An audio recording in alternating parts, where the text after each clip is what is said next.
Hello everyone, and welcome to this episode of my series about Wim Winters. Wim recently uploaded a video in which he reads a letter from a young listener. The author writes about this new group of people who are opposing Wim Winters' theory.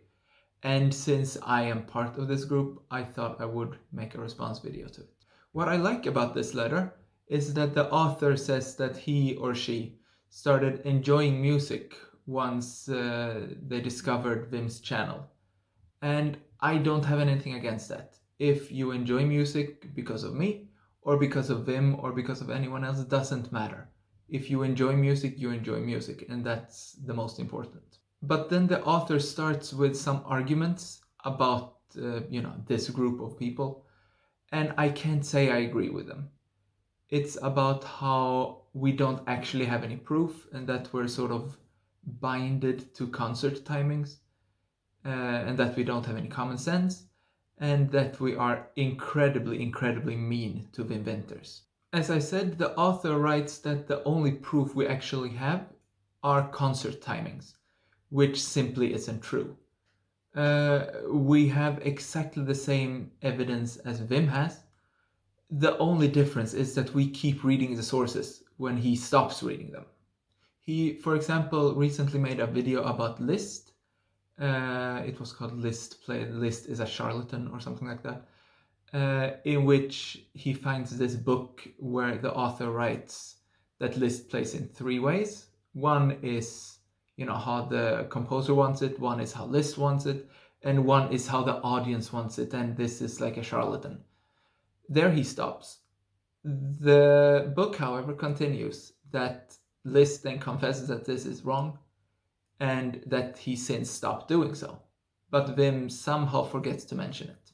Wim also uses the author Adolf Marx, but somehow forgets to mention that Marx himself said that metronome markings are sort of pointless in a way because there are so many more things to take into consideration. For example, the taste of the performer and the acoustics of the hall and the instrument. But again, Wim sort of forgets to mention it. Melzel, the inventor of the metronome, is of course also brought up a few times. But while Wim is obsessing that he writes beats with an S instead of beat, he forgets to mention that Melzel writes that if the metronome is set to 60, there will be 60 ticks per minute. But, somehow that's irrelevant for Wim Winters.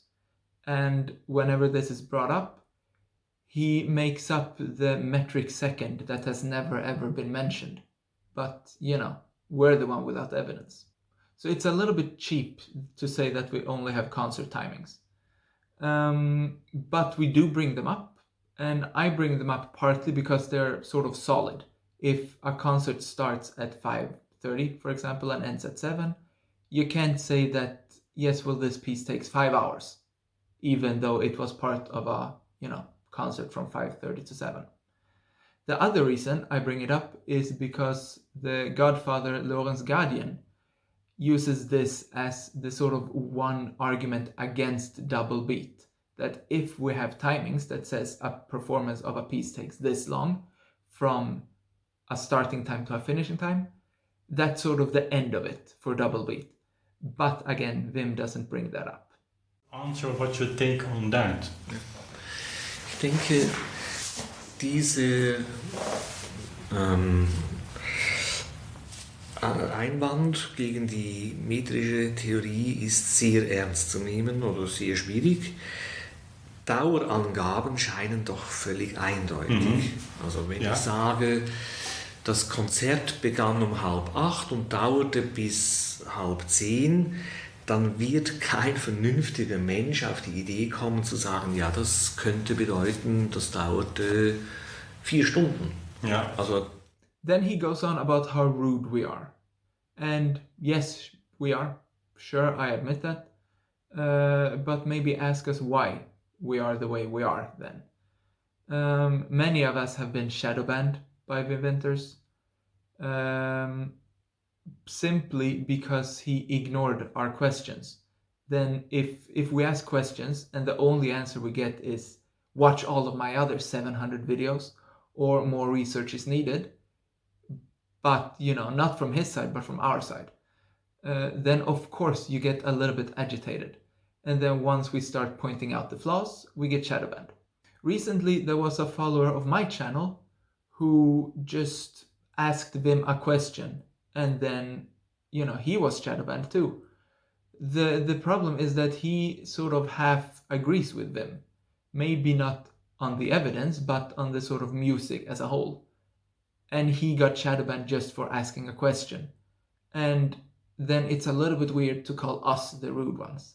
The second reason is sort of part of the previous argument. Many of his followers are, a little bit older, but he has very many young audience members who sort of trust him in that he's telling the truth, which he clearly isn't. And it's not that we have different evidence or different sources, but he just stops reading. He just sort of, this sentence fits my idea, so I won't read anything else. And to misinform young people like that could be devastating for their career, is something I take great offense in. There was a time in my life where I also could have fallen for Wim Wenders and his, theory, whatever to call it. It was after an injury in my hand, and I really needed some sort of safe space that told me it was okay if I played it slower, because that's what I could do at the time. I couldn't play fast. But to base this safe space on fabricated evidence is not really a safe space. It just becomes a sort of hallucination about something that isn't true. And it's not like we haven't tried to contact Wim Wenders to have a sort of open discussion about it. Some 2 years ago, maybe, the YouTuber Pianopat made a sort of video about it, asking Wim to have a discussion. And Wim, of course, grandly, agreed to this, but then shadow banned him. So there was not so much more of that. Then there was this challenge. And in this latest challenge, he said that all of our side were very welcome to join in. Except that once we started adding recordings, we were shadow banned too, and weren't allowed to participate because of whatever reason. So again, who is the rude one here? Just because we may use some little foul language, is that really as bad as what he's doing? Anyway, the writer then continues about careless playing and the importance of articulation and good phrasing. But has anyone ever argued against that? I hate bad playing too, but that's not a reason to play it slower. It's a reason to play it better. So again, as I've said in like every video of mine, play however you want. No one, really cares how you play it. If you want to play it slowly, you play it slowly. If you want to play it fast, you play it fast. You do you. The problem comes when you base it on something that isn't true. It's sort of as if I'm saying that I'm playing the Revolutionary Etude slowly because Richter does it. Then of course there is going to be arguments because he doesn't play it particularly slowly. Then it's of course the same with this. If Wim says, I play slowly because the sources says so, while the sources says something completely different, of course people are gonna get offended and agitated and try to comment about it. Then that he shadow bans everyone who comments on it is sort of not our fault. But never mind all that.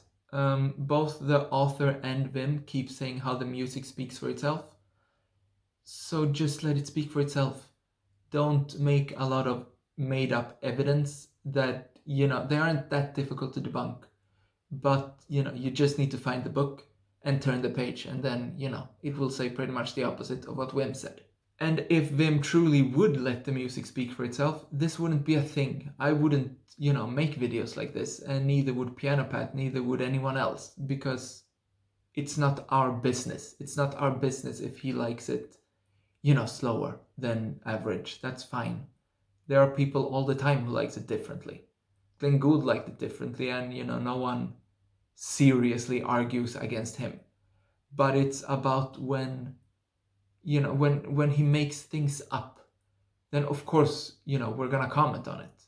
And unlike Wim, I won't shadow ban people. So if the author of this letter sees this video, leave a comment. If you have any questions, then I will try to answer them.